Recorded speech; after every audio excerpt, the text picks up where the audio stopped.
Suman TV ప్రేక్షకులకి నమస్తే. Sponsored by Sharma gold company. తాకట్టులో ఉన్న బంగారాన్ని విడిపించి ఆ రోజు ఆన్లైన్ రేటుకే మేము కొంటాం. Sharma gold company.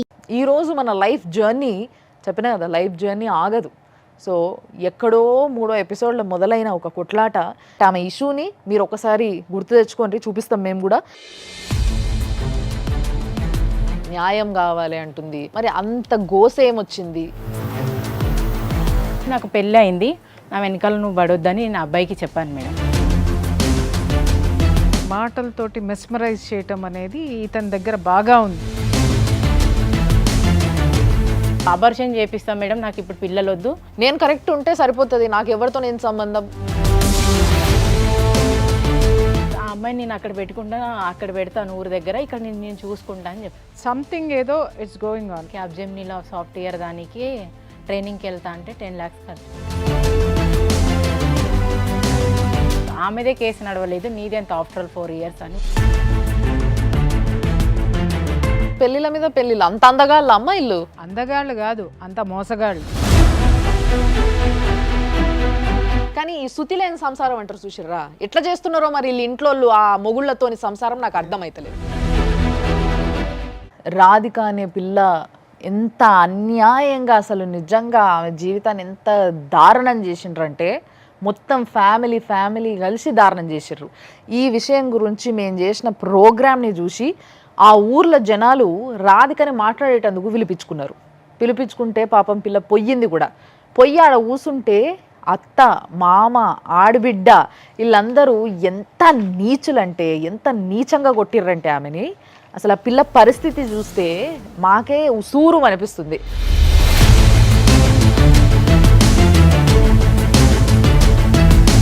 మాకు కొంచెం హెల్ప్ చేయండి అని చెప్పి సుమన్ టీవీ మెట్లు ఎక్కిండ్రు ఎవరన్నా అంటే డెఫినెట్లీ అది ఫాలో అప్ చేసుకొని వాళ్ళకి న్యాయం జరిగేంత వరకు కొట్లాడేటందుకు చాలా పెద్ద సైన్యమే ఉంది మాకు. ఆ సైన్యంలా ముందుగా కనిపించే ముఖాలు మాత్రం మీకు తెలుసు. ఎస్, ఇక్కడ మా అడ్వకేట్ నాగరాజు గారు ఉన్నారు అండ్ ప్రియా చౌదరి గారు ఉన్నారు. వీళ్ళిద్దరూ ముందుంటారు, వీళ్ళ వెనకాల మేము అందరూ నడుస్తాము. సో ఈరోజు అంత లొల్లయిన తర్వాత దాన్ని కూడా మా వాళ్ళు మొత్తం కవర్ చేశారు. మీరు సుమన్ టీవీలో ఆల్రెడీ చాలామంది చూసుంటారు, బట్ మీకోసం ఒక్కసారి మళ్ళా రాధిక ఊరికి పోయినప్పుడు ఏం జరిగింది అనేది కూడా మీకు ఒకసారి చూపిస్తా, చూడండి.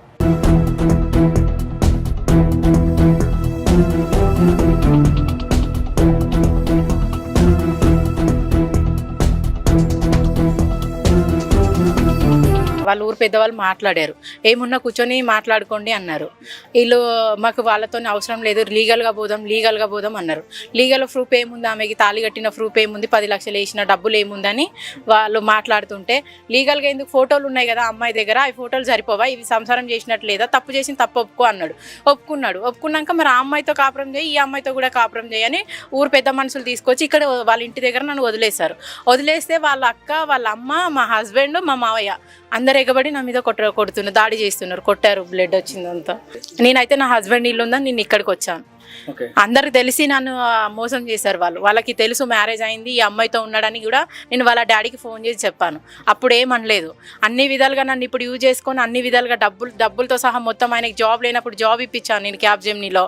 పోలీసు వాళ్ళు ఏమంటున్నారంటే లీగల్గా చూసుకోపో అంటున్నారు. ఏదున్నా నేను లీగల్గా ఇప్పుడు ఎక్కడికి వెళ్ళి చూసుకోను, నా పరిస్థితి కూడా బాగాలేదు, ఉన్నదంతా ఈయనకు పెట్టాను. నేను ఒక కొడుకుతో ఇప్పుడు రోడ్డు మీద పడ్డా, నా జీవితం ఏంది. సో చూసిండ్రు కదా, రాధికకి జరిగిన అన్యాయం మీద మేము కలిసి పోరాడుతున్నాం. అండ్ మా పోరాటాన్ని, మా సపోర్ట్ని చూసి ఆ ఊరి జనాలందరూ కూడా రాధికకి సపోర్ట్ చేయడానికి ముందుకొచ్చిండ్రు.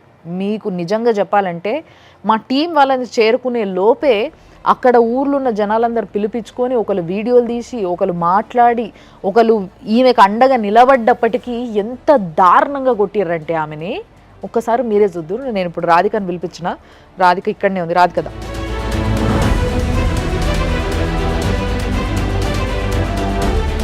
అసలు నిజంగా చెప్పాలంటే నీ ధైర్యానికి ముక్కాలే. నీకు అసలు ఎంత ధైర్యంగా పోయినావు, ఎంత ధైర్యంగా గొంతేసుకొని మాట్లాడగలిగినావు అంటే, నీలాగా పోరాడేటోళ్ళు ఉంటే ఈ సమాజంలో ఇలాంటివి జరగడం తగ్గుతుందని ఒక నమ్మకం నాకు.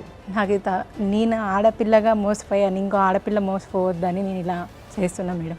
అసలు ఘోరంగా ఇదంతా ఇట్లా కట్ అయింది కదా ఈడ. అవును మేడం, ఇదంతా కొట్టారు. కట్ అయింది, బ్లడ్ బాగా వచ్చింది. తిన్నావా? ఇట్లా ఉన్నాయి ఇటువైపు అంతా ఇట్లా గిచ్చేసి రక్కేసి. ఇందాక నేను చూసాను అమ్మాయి వచ్చినప్పుడు. వాళ్ళు మృగాల లేకపోతే మనుషులు అనడానికి పదము చాలా పవిత్రమైన పదం అమ్మ అది. కొంతమంది ఏంటి అనంటే పరువు తీయడానికే మీడియాకి ఎక్కుతారు, కొంతమంది ఏంటంటే ఏమి చేతగాక మీడియాకి ఎక్కి వదిలేస్తారు. అసలు మనకు వచ్చిన కేసులు ఏమో కానీ మన దగ్గరకు వచ్చే ఆడపిల్లలు, ఫస్ట్ కేసు చూసాం, మళ్ళీ ఈ కేసు చూసాం. ఈ ఆడపిల్లల్లో ఇంకొక ఆడపిల్లకి అన్యాయం కాకూడదు, ఇంకొకళ్ళు మోసపోకూడదు, ఇంకొక ప్రాణం అనేటటువంటిది బలి అవ్వకూడదు అనేటటువంటిది సామాజిక స్పృహతో ముందుకు వస్తున్నారు అని అంటే, అమ్మ నువ్వు దొరకడం, నువ్వు అనే ఆణిముత్యం దొరకడము ఆ కుటుంబానికి అదృష్టం. నిజంగా చెప్తున్నాను, ఒరే ముసలోడ, ఈమె మామకి చెప్తున్నాను, నిన్ను మాత్రం వదిలిపెట్టేది లేదు. లంచం ఇచ్చి పోలీసుల్ని కొన్నానని మాట్లాడావంట కదా, వస్తున్న నీకు దమ్ముంటే దా, అర్థమైందా? అంతమంది కలిసి ఒక ఆడబిడ్డను కొట్టినారు కదా, అదే పోలీస్ స్టేషన్లో పెట్టి మిమ్మల్ని అందరినీ మక్కెలు ఎరక్కొట్టించకపోతే ఈ సుమన్ టీవీలో మళ్ళీ నేను కూర్చోను.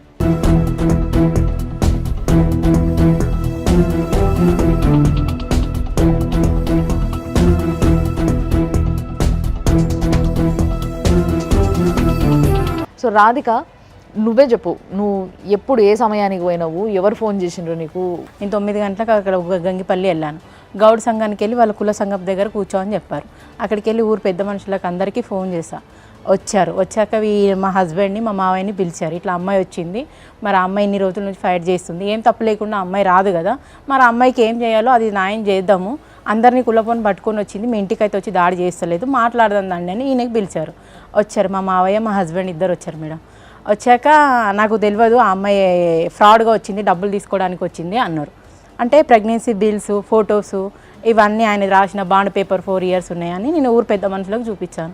చూపిస్తే వాళ్ళు ఏమన్నారు, ఇవన్నీ ఏంటి ప్రూఫ్ అంటే, అవును ఉన్నాను, తప్పు అయింది, కాలేదని నేను చెప్పట్లేదు, అయ్యింది నా వంక తప్ప అని. అంటే రెండు వాడే చెప్తాడా, డబ్బుల కోసం వచ్చిందని ముందు బుకాయి అందరి ముందు ఒప్పుకున్నాడు అమ్మా అతను. తర్వాత అన్నారు, మరి తప్పు జరిగిందని నీ కొడుకు ఒప్పుకున్నప్పుడు ఆ అమ్మాయితో కూడా కాపురం చేయి, ఈ అమ్మాయితో కూడా కాపురం చేయి, తీసుకెళ్ళు, ఆ అమ్మాయికి నష్టం అయింది కాబట్టి ఆ అమ్మాయి డబ్బులు వద్దంటుంది, నీతో కాపురం చేస్తా అంటుంది, ఇద్దరిని తీసుకెళ్ళిపో అని మా ఆయన ఎన్నికల నువ్వు వెళ్ళి అమ్మాయిలని ఊరు పెద్ద మనుషులు చాలా 30 మంది దాకా వచ్చారు మేడం. పెద్ద మనుషులు అందరూ పంపించేశారు. పంపించేస్తే మీ కులంతో నా కులపొల దాంట్లో కలవాలని అవసరం లేదు, నేను లీగల్గా వెళ్తాను మా మావయ్య కులపొల మీద ఎగిరిను. ఎగిరే వరకు నువ్వు ఇంత చేసి నీ కొడుకు ఒప్పుకున్నాక మధ్యలో నువ్వెవరు చెప్పడానికి, మేము అమ్మాయిని ఇంట్లోకే పంపిస్తాం, నువ్వు ఏం చేసావు చెయ్యి అని ఊరు పెద్దవాళ్ళు మొత్తం. ఆయన ఒప్పుకున్నాడు మేడం. ఒప్పుకున్నాక మీ మామయ్య చేసిన రచ్చ ఇది మా మావయ్య చేసిన రచ్చ కాదమ్మా. ఈ ముసలోడు నాకు అర్థం కాకడితే, ఒరే దరిద్రుడా, నువ్వు కొడుకుల్ని కానీ వ్యాపారం చేస్తున్నావారా పెళ్ళిళ్ళ పేరు మీద డబ్బులు దండుకుంటానికి? బ్రోకర్ వెధవలాగా పనిచేస్తున్నావా, లేకపోతే తండ్రిలాగా వ్యవహరిస్తున్నావా? నువ్వు నీ ఇంట్లో ఆడపిల్ల లేదా? ఊరుకుంటారనుకుంటున్నావా? సమాజం ఇప్పటికే నీకు ముఖం మీద ఊస్తూ ఉంది, ఇంకా ఊస్తుంది, ఇంకా లోపలికి పోతావు తప్పితే నువ్వు మాత్రం బయటకు వస్తావని మాత్రం అనుకో. మాకు దందా చేసే ఆడదానికి నీ కొడుకుల చేత నువ్వు చేపించేదానికి అసలు ఏంటి రెండో ఒకటే. ఊరోళ్ళు ఇంత సపోర్ట్ ఇచ్చారు కదా, మరి నేను అంత దారుణంగా కొడుతుంటే ఎవరు అడ్డం రాలేదా? వచ్చారు మేడం, వచ్చారు, వీడియో తీసేటోళ్ళు వీడియో తీశారు. అప్పటికి వచ్చారు, ఆయన కొంచెం వీడియో నేను ఫస్ట్ వెళ్ళాను, ఊరు పెద్దవాళ్ళు వెనకాల వస్తున్నారు నాకు, లేడీస్ అప్పుడు దాకా ఎవరు లేడీస్ రాలేరు. ఇక కొట్టేది ఇది చూసాక లేడీస్ అందరు వచ్చారు, అడగడానికి వెళ్ళారు, కొట్టడానికి వెళ్ళారు. అంతలోపు వీళ్ళు ఏం చేశారు, రూమ్ లాక్ వేసుకొని వెళ్ళిపోయారు. నువ్వు అక్కడికి వెళ్ళే ముందు మా టీంకి ఇంటిమేషన్ ఇచ్చినావు, లీగల్ టీం తరఫున నేను కూడా కోఆర్డినేట్ చేసిన. నేను తర్వాత ఆన్ ఆఫ్ సడన్ గా నీ ఫోన్ ఎందుకు పని చేయలేదు? ఫోన్ అది పలగొట్టారు సార్. మా మావయ్య అన్నాడు. ఎవరు పలగొట్టిండ్రు? మా ఆయనకి మా మావయ్య చెప్పాడు, దాని దగ్గర ఫోన్ ఎవిడెన్స్ మొత్తం దాంట్లో ఉన్నాయి, ఇప్పుడు రికార్డ్ చేసింది, ఒప్పుకున్నది, ఆ ఫోన్ పగలగొట్టాను అని. ఎవరు పగలగొట్టిండ్రు? మా హస్బెండ్ ఒకసారి కిందికి వస్తే మళ్ళీ మా మావయ్య వచ్చి మళ్ళీ దాన్ని మొత్తం పగలగొట్టి మొత్తం మూల సొత్తుదంతా నా దరిద్రపు ఉండ.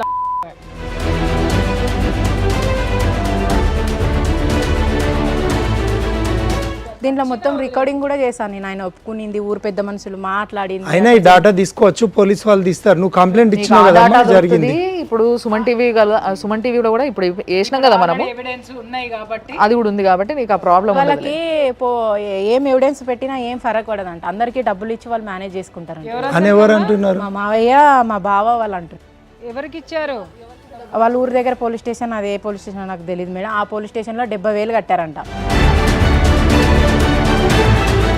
నిన్ను ఎవరు కొట్టిండ్రు అసలు యాక్చువల్గా? నాకు మా మావయ్యనే కొట్టాడు సార్. మీ ఆయన కూడా కొట్టిండా? మా మీ ఆయన సెల్ బాల కొట్టిండు. మా ఆయన సెల్లు వల్ల కొట్టిండు. మా మావయ్య ఎక్కువ మా ఆడపడుచు, మా అత్త. పోలీస్ వారు అక్కడికి చేరుకున్నారా? అప్పుడు ఫోన్ చేసినప్పుడు నిఖిల్ అనే ఒక అబ్బాయి కాల్ చేశారు, ఇట్లా దాడి జరుగుతుంది, అమ్మాయికి బ్లడ్ అయిందంటే రాలే వాళ్ళు. కంప్లీట్ సాయంత్రం 6 గంటలకేమో వాళ్ళు వచ్చి తీసుకొని వెళ్ళారు నన్ను. ఇక్కడ ఉండదు, అక్కడ ఊర్లో ఉండొద్దు అని చెప్పి తీసుకొని అక్కడ వెళ్ళారు. సిఐ గారు కలిసిరా మీరు? కలిసాక ఆయన అన్నాడు, నువ్వు ఇట్లా దాడి చేస్తే ఎట్లా అని ఆయన నన్ను అడిగారు. ఆయనే ఉల్టా అంటాడా? అంటుండే ఏమంటా నువ్వే దాడి చేసి? నేనే దాడి చేశాను. నువ్వు ఆల్రెడీ మియాపూర్లో కేసు వేసినావు, ఎఫ్ఐఆర్ బుక్ అయింది, నువ్వు లీగల్గా వెళ్ళొచ్చు కదా, ఈడ వచ్చి దాడి చేస్తే నీ మీద రిటర్న్ కంప్లీట్ అవుతుంది, నువ్వు మళ్ళీ కేసు నిన్నే దబాయించి. నేను అక్కడ 70,000 రూపాయలు ఇచ్చినాం మేము పోలీస్ స్టేషన్ కు అని చెప్పి మీ మామ అంటాడు. మా మామ మా బావ అంటుండ్రు, ఎవరు నన్ను ఏం చేయలేరు. టీవీ ఛానల్ సపోర్ట్ ఉండగా, అక్కడికి మన లీగల్ టీం ఉండగా కూడా దాడి చేసి మీదికి ఏమంటాడు? అమ్మ ఒక్కసారి అడుగుతా చెప్పు, ఏమన్నాడు మీ మామ? డబ్బులు ఇచ్చినా నువ్వు ఏడికి వెళ్ళినా, ఏ ఛానల్కి వెళ్ళినా నన్ను ఎవ్వరు ఏం చేయలేరు. ఏ ఛానల్ పోయినా ఎవరేం చేయలేరు. పైసలు ఇస్తే నేను ఎవరినైనా కొనుక్కుంటా. ఎవరినైనా సెక్కి సెంటర్లో కూడా 30,000 కట్టారంట. ఇప్పుడు సుమన్ టీవీ ఏం చేస్తుందో బాగా చూస్తాడులే మీ మామ. ఒక్కసారి సిఐ గారికి కాల్ చేస్తాం.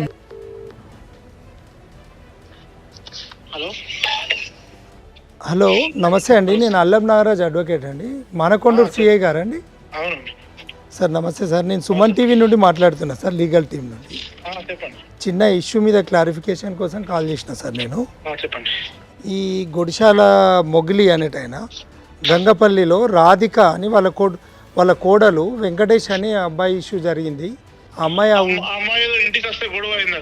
గొడవ అయింది సార్, కొట్టిండ్రు. దాని మీద మీరు కూడా కంప్లైంట్ తీసుకున్నారు.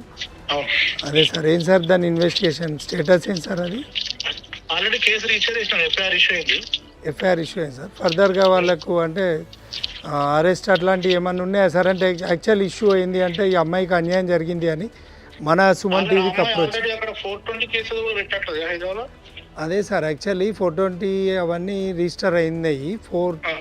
అయితే ఆ ఇష్యూస్ అన్నీ కూడా జరిగింది. ఎందుకంటే మనం 376 గ్రౌండ్ కింద ఆల్టర్ చేయాలని చెప్పి కూడా చెప్పినాము. 494 కూడా, ఎందుకంటే ఈమె పెళ్ళి చేసుకున్నాడు అప్పుడు కోవిడ్ టైంలో. అయితే ఇక్కడ పోలీస్ వాళ్ళు ప్రాపర్ ఎవిడెన్స్ లేదని చెప్పేసి దాన్ని రిఫ్యూజ్ చేస్తే దాన్ని మళ్ళీ తర్వాత ఎవిడెన్సెస్ కలెక్ట్ చేసినాము. ఆడు ఓన్ హ్యాండ్ రైటింగ్తో రాసి ఇచ్చిండు 100 రూపీస్ స్టాంప్ పేపర్ పైన. అది వీడియో ఉంది, ఆ క్లిప్పింగ్స్ పెట్టినాం. ఇవన్నీ జరిగినాయి.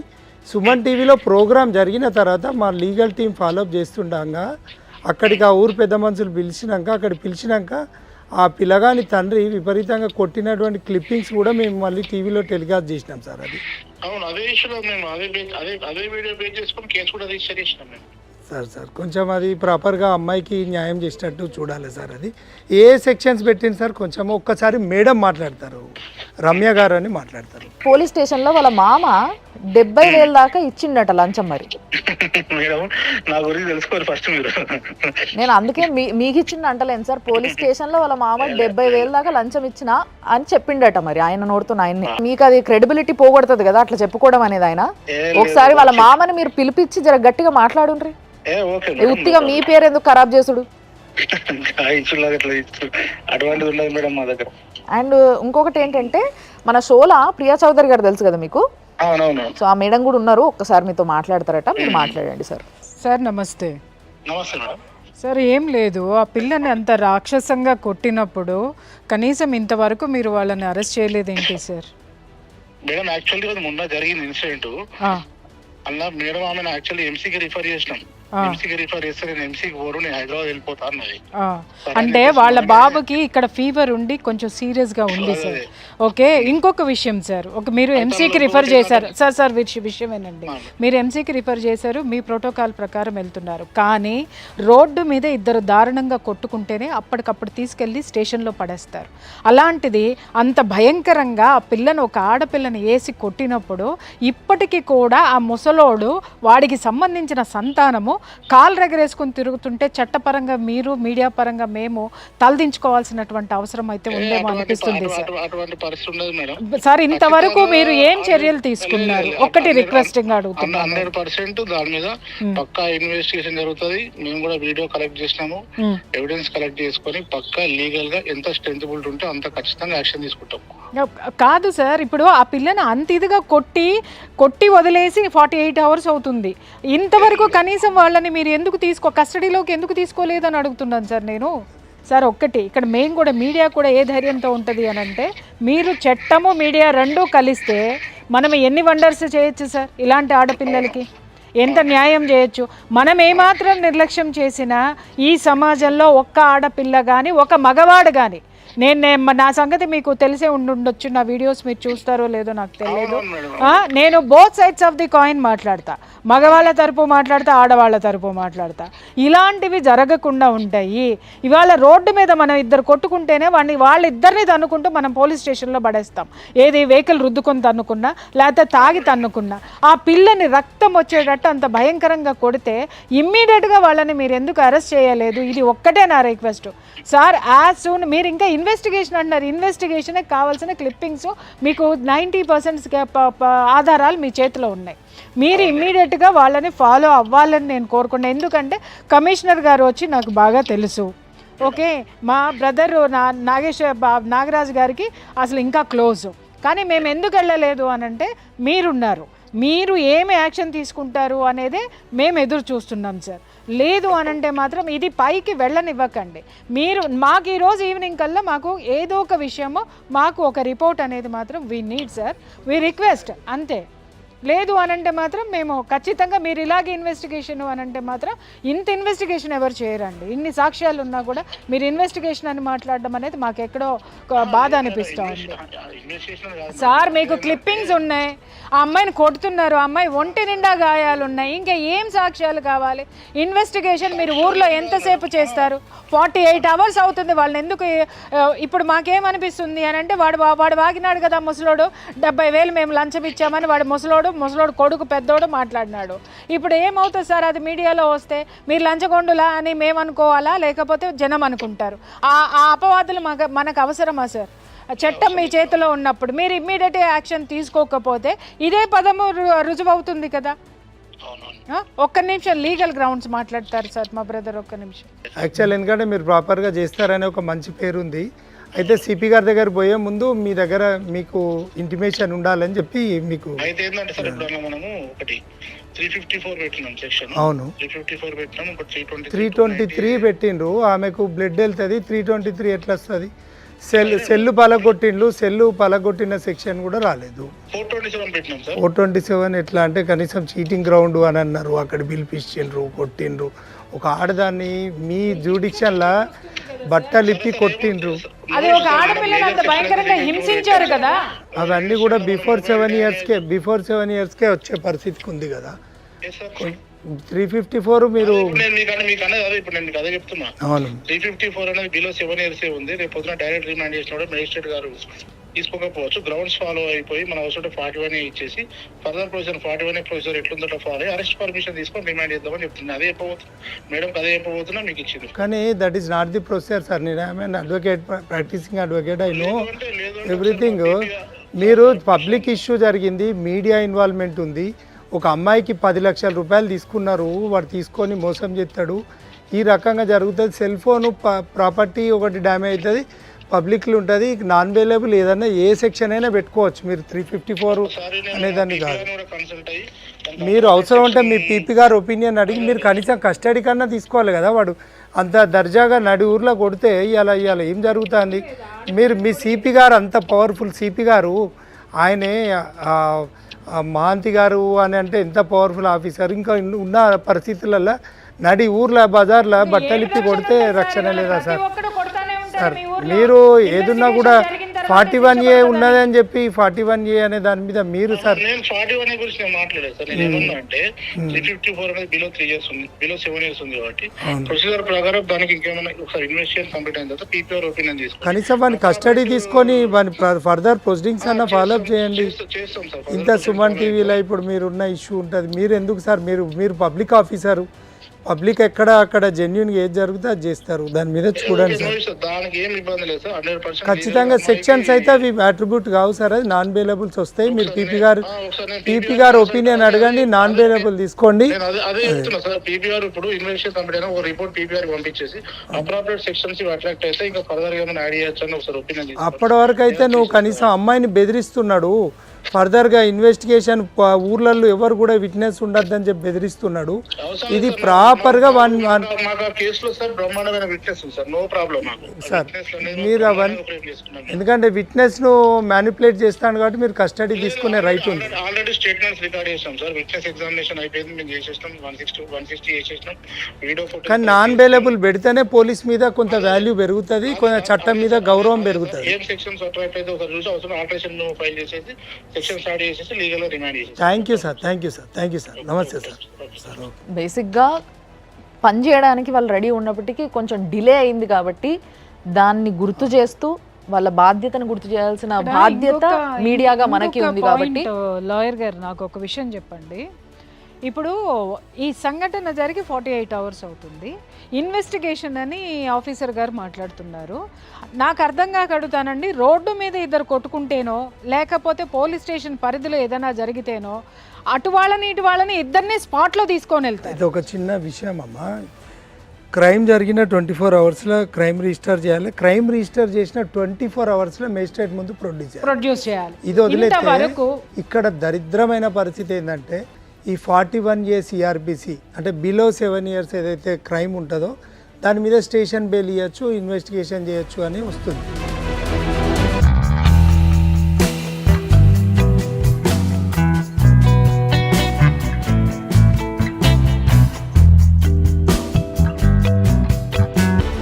ద్రౌపది వస్త్రాధరణ లెక్క జరిగిన సంఘటన, ఇంత పెద్ద సంఘటన, అక్కడ చోద్యం చూస్తున్నటువంటి పోలీస్ ఆఫీసర్ ఆయన అంటాడు, నేను అన్ని ఇన్వెస్టిగేషన్ చేసినా అవన్నీ ఉన్నాయి కానీ బిలో 7 years వస్తాయని అంటారు. బిలో 7 years వీళ్ళు చట్టాల మీద పోలీసు వారికి పూర్తి అవగాహన లేనట్టున్నది.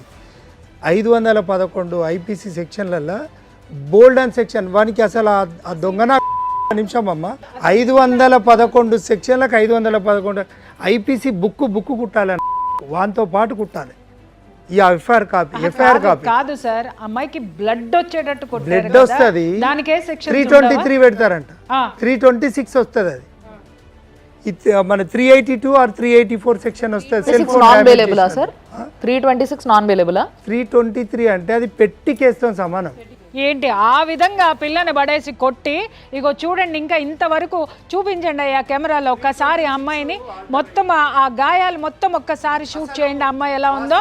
మొత్తం ఇంత గాయాలు అవుతుంటే పెట్టి కేసు కింద మీరు పెడతారు అని అంటే చట్టాన్ని ఎలా నమ్మాలి? ఒక ఆడపిల్లని అట్లా కొడితే 48 hours కనీసం అరెస్ట్ చేయలేదంటే సార్ ఆడపిల్లకి భద్రత ఉందని అనుకోవాలా? 100% మనకు ఈ షో ద్వారా ఇట్లా ఫాలో అప్ చేస్తున్నందుకు ఇంత ఎవిడెన్స్ ఉండగా కూడా పోలీసు కనుక నిర్లక్ష్య వైఖరి కనుక ఉంటే ప్రజాక్షేత్రంలో దీన్ని న్యాయం చేసే వరకు కూడా వదిలిపెట్టే క్రమంలో మనం ముందుంటున్నామని. ఎందుకంటే ఒక అమ్మాయి ధైర్యంగా అక్కడికి పోయిందంటే సుమన్ టీవీ ఉందనే పోయింది. అక్కడికి పోతే ఆమె ఒక్కతే పోయింది, మన మాప్ కానీ ఎవరు కానీ ఆమె వెంబడి పోలేదు. వాళ్ళ మీద ఊరు మీద నమ్మకం మీద పోయింది. ఊరు వాళ్ళకున్న ఒక చిత్తశుద్ధి పోలీస్ వారికి లేదు. పైసలు ఇస్తే ఒక్క సెక్షను, పైసలు ఇవ్వకపోతే ఒక సెక్షన్. ఇంకా కూడా ప్రభుత్వాలు మారిన, ఆఫీసర్స్ మారిన, అవినాష్ మహాంతి గారు అండి సిపి గారు, అవినాష్ మహాంతి గారు వాళ్ళ ఫాదర్ కూడా ఒక డీజీ ర్యాంకులో ఆయన రిటైర్ అయ్యిండు, ఒక హానెస్ట్ ఆఫీసర్. ఈ అమ్మాయి మన దగ్గరికి వచ్చినప్పుడు మనం చేసిన ఎపిసోడ్ లో కూడా మన రమ్య గారు రిక్వెస్ట్ చేసిన ఆ రోజు ఖచ్చితంగా ఆయన ప్రతి విషయం పర్సూ చేస్తారు. గౌరవనీయులైన సిపి గారు ఈ ఇష్యూలా ఏది బిలో 7 years ఏదో ఎబో 7 years పైసలు ఇస్తే ఒకరికి, పైసలు ఇవ్వకపోతే ఒకరికి, మీరు ఫ్రెండ్లీ పోలీసింగ్ అనేది ఎవరికి ఎక్కడ? వీళ్ళ మామ అంటాడు, వీళ్ళ బావ అంటాడంట, నువ్వు ఆమె పెళ్లి చేసుకున్నట్టు దండలు మార్చుకున్నట్టు ఫోటోలు తీసుకొనిరా, అది డీజే పెట్టి తీసుకొని పోతా అంటాడంట. అరే పిచ్చి. ఇంకోటి ఏంటంటే తాళి కడితే దండలు మార్చుకుంటే పెళ్ళి కాదు, మొగడు పెళ్ళాలుగా శారీరకంగా కలిస్తే దాన్నే పెళ్ళి అంటారు. ఇద్దరు ఒక ఆడ మగ కలిస్తేనే పెళ్ళి, కలవకపోతే అది పెళ్ళి కూడా కాదు. ఈయన కొడుకు ఏది పడితే అది మాట్లాడకండి రా భయ్, మీకు తెలిస్తే తెలుసు అని చెప్పి మాట్లాడండి. ఖచ్చితంగా ఇంత ఎవిడెన్స్ ఉన్న అమ్మాయికి మీరు న్యాయం చేయకపోతే మీ పోలీస్ వ్యవస్థ ఉండి ఎందుకు?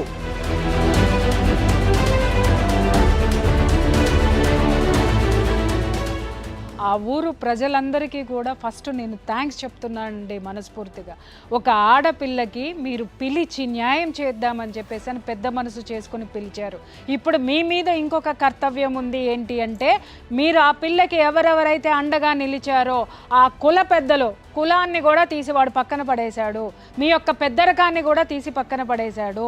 అలాగే ఒక చీడ పురుగును కనుక మీరు ఎంటర్టైన్ చేస్తే ఆ చీడ పురుగు ఇంకొక 4 చీడ పురుగులను పెడుతుంది, ఇంకొక 4 చీడ పురుగుల్ని చారేస్తుంది. మీ ఊరంతా కూడా ఇలాగే ఆడపిల్లలందరినీ కూడా వాడుకుని వదిలేయచ్చు, ఎన్ని పెళ్ళిళ్ళైనా చేసుకోవచ్చు, ఎంత డబ్బు వసూలు చేసినా పోలీసులకి డబ్బులు పెడితే ఎవడు అరెస్ట్ చేయరు అనేటటువంటి సంకేతాన్ని వీళ్ళు తీసుకెళ్ళి మీడియా వేదికగా మాట్లాడినారు.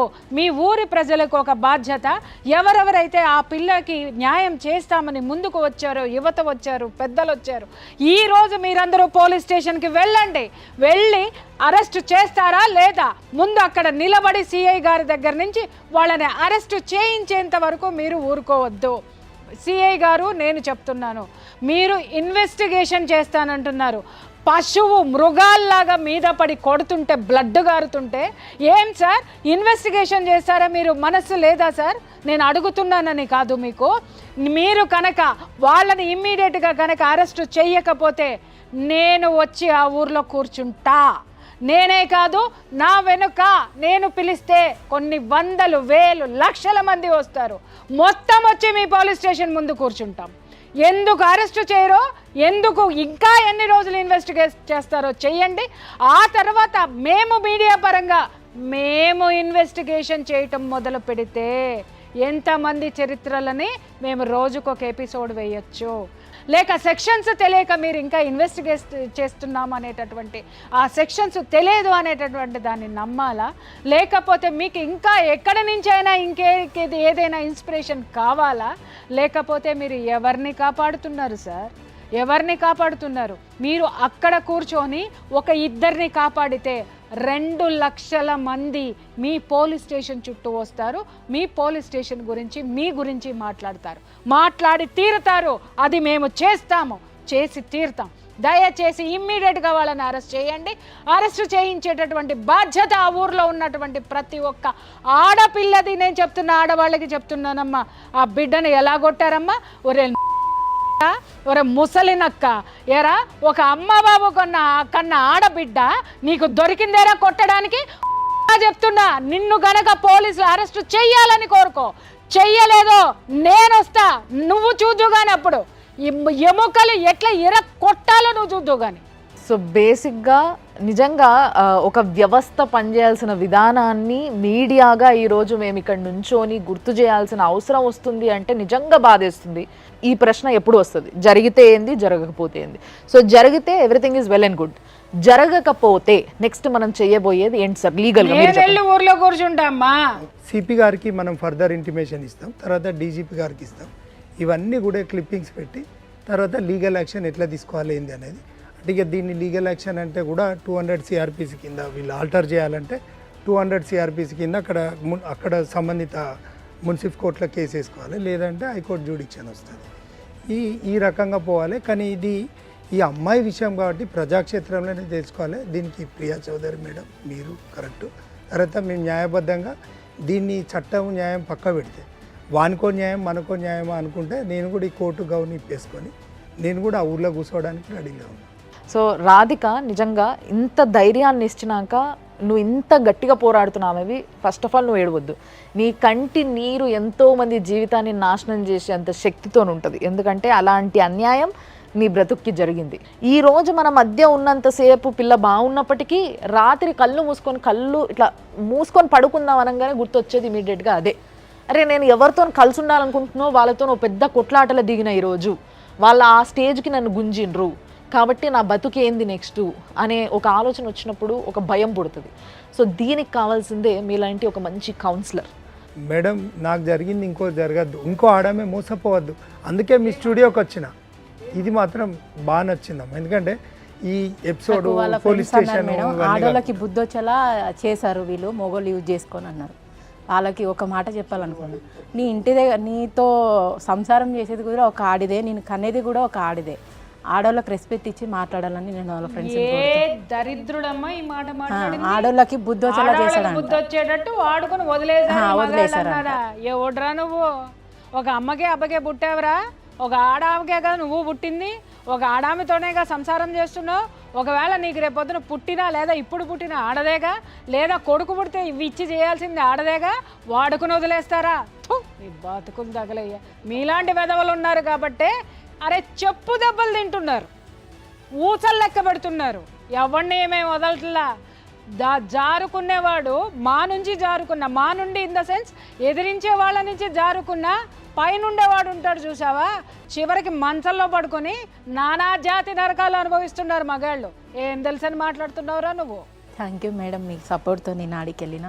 గంగిపల్లిలో కూడా నాకు ప్రతి ఒక్క ఆడపిల్ల, ముసలామె కాడికి వెళ్ళి, పెద్ద ఆమె కాడికి వెళ్ళి ప్రతి ఒక్కరు ప్రతి కులం వాళ్ళు నాకు బాగా సపోర్ట్ చేశారు. గుడ్ అమ్మ, వాళ్ళందరికీ కూడా థ్యాంక్స్ మన సుమన్ టీవీ తరపున. అందరూ ఈ సుమన్ టీవీ ఛానల్ చూసి చాలామంది పెద్దవాళ్ళు కూడా ఏడిస్తారు మనది రిలీజ్ అయ్యాక. నాకు అబార్షన్ చేసిందని మాట తట్టుకోలేక వాళ్ళందరికీ కూడా నా తరఫు నుంచి థ్యాంక్ యూ. అమ్మ, వాళ్ళు ఆడవాళ్ళు, మాతృత్వం ఉన్నవాళ్ళు, ఆ తత్వం తెలిసినటువంటి ఉన్నానో వాళ్ళు. అందుకని అంతసేపు ఈ గొడ్డుమోతాడు ఉన్నాడు చూసావా, ముగ్గురిని అన్నాడు ఆ ముసలి. ఆ గొడ్డుమోతాడికి ఇంకా తెలియలేదమ్మా కడుపు. నాకు ఇంకొకటి బాధాకరం ఏమనిపిస్తుందంటే మేడం, వాళ్ళ పిల్ల తండ్రి ఎంత డబ్బులైనా ఇచ్చి పంపు, ఆ అమ్మాయిని ఇంట్లో నుంచి బయటికి పంపేసేసే అన్నాడు. అమ్మ, అతనిది తప్పేం లేదు, ఎందుకంటే తన కూతురు కాపురం నిలబెట్టుకోవాలి కదా. వీళ్ళేం చెప్పారో అతనికి తెలియదు కదా. ఆ పెద్ద మనిషికి కూడా చెప్తున్నాను, ఇవాళ ఎంత డబ్బు అయినా సరే ఇచ్చి ఆ బిడ్డను పంపించేయండి అంటున్నారే. ఇవాళ నీ కూతుర్ని ఆ బిడ్డకి ఇచ్చి చేసినావు చూసావు, ఆ పోటుగాడికి ఇచ్చి చేసినవే. ఆడుకున్న ₹1,00,000 జీతమో 80,000 జీతమో ఈ అమ్మ పెట్టిన భిక్షరా నాయన. ఆ భిక్షే ఇవాళ నీ బిడ్డ తింటుంది. ఆ అమ్మకి నువ్వు డబ్బులు ఇచ్చి కొనేంతటి మొగోడు వేరా. ఆ అమ్మాయి పడేస్తేనే ఇవాళ నీ కూతురికి ఒక మొగుడు దొరికాడు. బిచ్చము ఉద్యోగం పడేస్తే తప్పు. నీకు ఆడపిల్ల ఉంది, ఆ ఆడపిల్లని మరొక ఆడపిల్లని కించపరిచావో అదే ఉసురు నీకు తగలకుండా చూసుకో. సో ఎస్, ఫైనల్లీ ఇది జరిగింది. దీని తర్వాత ఏం జరగబోతుంది అనేది కూడా మేము మీకు అప్డేట్ చేయాలనుకుంటున్నాం డెఫినెట్గా. న్యాయం మాత్రం తప్పకుండా జరిగి తీరుతుంది. ఎందుకంటే ఈ రోజులలో ఎవరి వైపు న్యాయం ఉందో, నీతి నిజాయితీ ఉందో వాళ్ళని గెలిపించడానికి సుమన్ టీవీ ఆల్మోస్ట్ ఎప్పుడు వాళ్ళ వెనకాలనే ఉంటుంది. Thank you madam, thank you sir, thanks అమ్మా. అండ్ చూస్తున్నారు కదా, ఫైనల్గా ఒకటే ఒక మాట చెప్పాలనుకుంటున్నా. తల్లి తండ్రులు మీరు మీ పిల్లలకి నేర్పిస్తున్నది ఏంది ఒక్కసారి చూసుకోండి. కన్నమా పడేసినమా అనేది అసలు మ్యాటరే కాదు. ఎవరైనా కంటారు, ఏ పందైనా కంటది, ఏదైనా కంటది. కాబట్టి మీరు కన్నప్పుడు మీ బాధ్యత. కాబట్టి మగపిల్లలు ఇంత నీచంగా చేయడం కానీ, మాట్లాడడం కానీ, లేకపోతే ఆడపిల్లలు కూడా ఇట్లాంటి వాళ్ళు ఉన్నారు కొంతమంది భూమి పైన, వాళ్ళైనా కానీ అందరినీ అంటున్నాం మేము. కాబట్టి ఆ బాధ్యత మీదే తల్లిదండ్రులుగా మీరు చూసుకోండి. మీరు చూసుకోకపోతే ఈరోజు ఇలాంటి ఎపిసోడ్లు పెట్టుకోవాల్సి వచ్చింది. మేము మీ అందరి ముందు ప్రతి ఒక్క కేసుని తీసుకొస్తాం. మీకు కూడా ఇలాంటి కష్టమే కానీ, లేకపోతే మీకు ఇలాంటి కన్సర్న్ ఏదైనా ఉంటే డెఫినెట్గా మీకు న్యాయం జరగాలి అనుకుంటే, మీ దిక్కు నీతి నిజాయితీ ఉంది అని అనుకుంటే సుమన్ టీవీని మీరు తప్పకుండా కాంటాక్ట్ అవ్వచ్చు, రావచ్చు ఆఫీస్కి. హ్యాపీగా మీకున్న కష్టం ఏందో చెప్పుకోవడానికి ఇక్కడ అందరూ ఫ్రీగా మాట్లాడతారు. చూస్తూనే ఉండండి సుమన్ టీవీ.